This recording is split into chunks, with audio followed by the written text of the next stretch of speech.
বড়দেরকে প্রণাম আর ছোটদেরকে ভালোবাসা জানিয়ে আমি শিপ্রা মজুমদার আজকে আবার একটা নতুন রেসিপি নিয়ে তোমাদের কাছে চলে এসেছি। আশা করি রেসিপিটা তোমাদের ভীষণ ভালো লাগবে। তাহলে দেখতে শুরু করো এখন থেকে।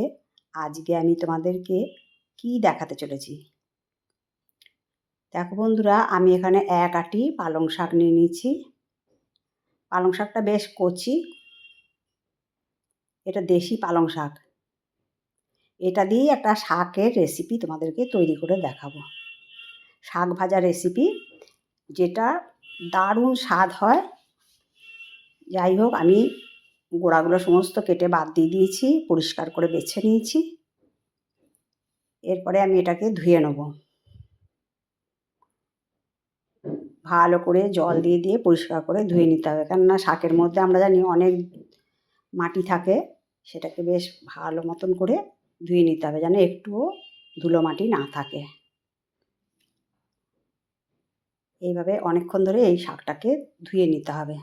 যাই হোক, শাকটা ধুয়ে পরিষ্কার করে নিয়ে এসেছি। এরপরে আমি এই শাকটাকে সুন্দর করে কেটে নেব। দেখো, আমি এই শাকগুলোকে প্রথমে এইভাবে কেটে নেব। পুরো শাকটা একবারে কাটতে পারবো না, সেই জন্য দুই ভাগে কেটে নেব। একটু মাঝারি সাইজ করে কাটবো, খুব মিহি করে কাটার দরকার নেই। আর এই শাকটা ভাজা করব, এত সুন্দর খেতে লাগে যে খাবার প্রথম পাতে খাওয়াটা একদম জমে যায়। একদম নতুন ধরনের একটা রেসিপি। আমি বাড়িতে যে রেসিপিগুলো প্রথমে তৈরি করি, নিজেরা টেস্ট করে তবে আমি ইউটিউবে বেশিরভাগ দেখানোর চেষ্টা করি। যাই হোক, শাকগুলোকে আমার দেখো এই রকম মিডিয়াম সাইজ করে কেটে নিলাম। খুব মিহি করার প্রয়োজন নেই, এইরকম পজিশনে কাটতে হবে। এবার শাকগুলোকে সম্পূর্ণটা আমি থালার মধ্যে তুলে নেব। দেখো, শাকটা আমার তোলা হয়ে গেছে। তোমাদেরকে দেখিয়ে দিচ্ছি কীরকম পর্যায়ে আমি কেটে নিয়েছি। এবার একটা কড়াই চাপিয়ে দিয়েছি। কড়াইয়ের মধ্যে দেখো সর্ষের তেল বা কোনো কিছু দিইনি, আমি শাকগুলোকে প্রথমে একটু মজিয়ে নেব। দেখো, পুরো শাকটা আমার দেয়া হয়ে গেল। আমি কিন্তু একটুও ঢাকনা চাপা কিছু না দিয়ে আজকে শাকটা রান্না করব, কারণ ঢাকনা চাপা দিলে ভীষণ পরিমাণে গলে যাবে, প্রচুর পরিমাণে জল বেরোবে। সেই জন্য আমি এখন আঁচটাকে বেশ একটু বাড়িয়ে রেখেছি, দিয়ে ওপর নিচ নাড়িয়ে চাড়িয়ে সুন্দর করে এটাকে মজিয়ে নেবো অনেকটা। দেখো, অনেকক্ষণ ধরে এই কাজটা করে নিতে হবে। তোমাদেরকে দেখিয়ে দিচ্ছি, দেখো এখনও কিন্তু অনেকটা জল আছে। এই জলটাকেও আমি শুকিয়ে নেব। যাই হোক, আরও একটুখানি সময় নাড়িয়ে চাড়িয়ে জলটাকে আমি পুরো শুকিয়ে নিয়েছি বা টানিয়ে নিয়েছি। এরপরে আমি একটা বাটির মধ্যে পুরো শাকটাকে ঢেলে নিলাম। পুরো সম্পূর্ণ শাকটাকে আমার ঢালা হয়ে গেল। এবার কড়াইটাকে আবার ধুয়ে পরিষ্কার করে নিয়ে এসে এখানে আমি তেল দিয়ে দিচ্ছি। এটা আমি সর্ষের তেল দিয়ে রান্না করছি। এটা সর্ষের তেল দিয়ে করলে বেশি ভালো লাগবে, তোমরা ইচ্ছা করলে সাদা তেল দিয়েও করতে পারো। আমি 2.5 টেবিল চামচ সর্ষের তেল দিলাম, দিয়ে একটু ভালো করে চারপাশে ছড়িয়ে দিলাম। তেলটা গরম হয়ে যাওয়ার পরে একটা শুকনো লঙ্কা ফোড়ন দিলাম, তারপর দিলাম অল্প একটু কালো জিরে। তোমরা প্রত্যেকটা পদক্ষেপ দেখো, তাহলে কিন্তু আমি কিভাবে এত টেস্টি একটা শাকের রেসিপি তৈরি করছি বা দারুণ স্বাদের শাকের রেসিপি তৈরি করছি পালং শাকের, সেটা কিন্তু তোমরা বুঝতে পারবে না। যাই হোক, শুকনো লঙ্কা আর কালো জিরে যখন ভাজা হয়ে গেল, তারপর দিয়ে দিলাম 1 চামচ সাদা তিল। আমরা তো জানি যে পালং শাকের কত উপকারিতা আর তিলেরও কত উপকারিতা। আমি উপকারিতা সম্বন্ধে কিছু বলছি না। যখন তিলটা বেশ অনেকটা ভাজা হয়ে গেল, তারপর আমি এর মধ্যে গ্রেট করা কিছুটা আদা দিয়ে দিলাম। দিয়ে ভালো করে সুগন্ধ বেরোনো পর্যন্ত এটাকে আমি ভেজে নিচ্ছি। এটা দারুণ স্বাদের, টেস্টি আর হেলদি একটা রেসিপি। যাই হোক, শাকটাকে আমি দিয়ে দিলাম। এবার পরিমাণ মতো লবণ দিয়ে দিলাম। আর হাফ চামচের কম হলুদ দিয়ে দিলাম।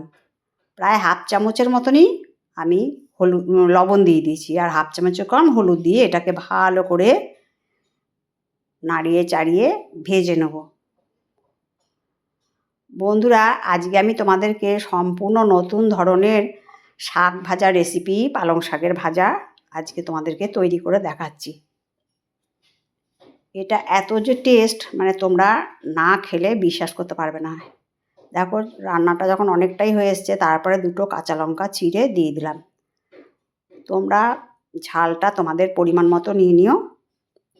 এরপরে স্বাদটাকে একটু ব্যালেন্স করার জন্য চিনি দিলাম। আর যারা চিনি খেতে অপছন্দ করো তারা চিনিটাকে স্কিপ করতে পারো। দিয়ে দেখো, ভালো করে চিনির সাথে শাকটাকে আর একটুখানি সময় ধরে নাড়িয়ে চাড়িয়ে নিচ্ছি। বেশ ভাজা ভাজা করে নিতে হবে। শাকটা থেকে ভীষণ সুন্দর একটা গন্ধ বেরিয়েছে। এবার শাকটাকে অন্য জায়গায় সরিয়ে রেখে আমি একটা ননস্টিক হাতা বসিয়ে সামান্য একটুখানি সর্ষের তেল দিয়ে দিয়েছি। এরপরে গোটা 4-5 বড়ি দিয়ে দিলাম। বড়িটাকে একটু লাল লাল করে ভেজে নেব। এটা বিউলি ডালের বড়ি, তোমরা যে কোনো বড়ি নিয়ে এই রেসিপিটা তৈরি করে নিতে পারো। বন্ধুরা, যদি আজকের রেসিপিটা আমার ভালো লাগে তাহলে লাইক, শেয়ার, কমেন্ট আর সাবস্ক্রাইব করে আমার চ্যানেলের পাশে থাকার জন্য অনুরোধ করছি। আর যদি কোনো নতুন বন্ধু এসে থাকে অবশ্যই বেল বাটনটা অন করে দিও, তাহলে সমস্ত নোটিফিকেশান তোমাদের কাছে পৌঁছে যাবে। দেখো, আমি সুন্দর করে লাল লাল করে নেড়ে চেড়ে বড়িগুলোকে ভেজে নিলাম। এবারে হাতের সাহায্যে বড়িগুলোকে একটুখানি ভেঙে দিচ্ছি। বড়িগুলো এখন একটুখানি গরম আছে, সেই জন্য বড়িগুলোকে আমি তারপর ঠান্ডা করে তারপর আবার একটু ভেঙে নিচ্ছি। মোট কথা একটুখানি ভেঙে নিতে হবে। দেখো, ভাঙা হয়ে গেছে। তারপরে আমি শাকের মধ্যে বড়িটা দিয়ে দিলাম। বড়িটা দিয়ে আবার সুন্দর করে এটাকে নাড়িয়ে চাড়িয়ে ভেজে নিতে হবে।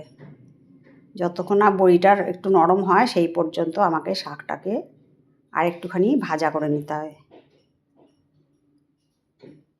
শাকের মধ্যে একটুখানি জল ছিল, সেটা দিয়ে আমার বড়িটা সুন্দর নরম হয়ে গেছে। এবার একটা প্লেটের মধ্যে সুন্দর করে সার্ভ করে নিচ্ছি। দেখো কত সুন্দর দেখতে লাগছে। তাহলে বন্ধুরা, আশা করি তোমাদের আজকে নতুন স্বাদের পালং শাক ভাজা রেসিপিটা ভালো লাগলো। আমি এবারে একটুখানি তিল ভাজা ওপর দিয়ে ছড়িয়ে দিলাম। তোমাদের সুন্দর সুন্দর কমেন্টসের মাধ্যমে জানিও আজকের রেসিপিটা তোমাদের কেমন লাগলো। তোমাদের সুন্দর সুন্দর কমেন্টস পেলে আমার কিন্তু আরেকটা রেসিপি তৈরি করতে ভীষণ ভালো লাগে। আর আমার যত কাছের দূরে বন্ধু আছো, তোমরা আমার প্রাণ ভরা ভালোবাসা নিও। আর এরকম সুন্দর টেস্টি একদম নতুন স্বাদের রেসিপি পালং শাকের তোমরা তৈরি করে নিও।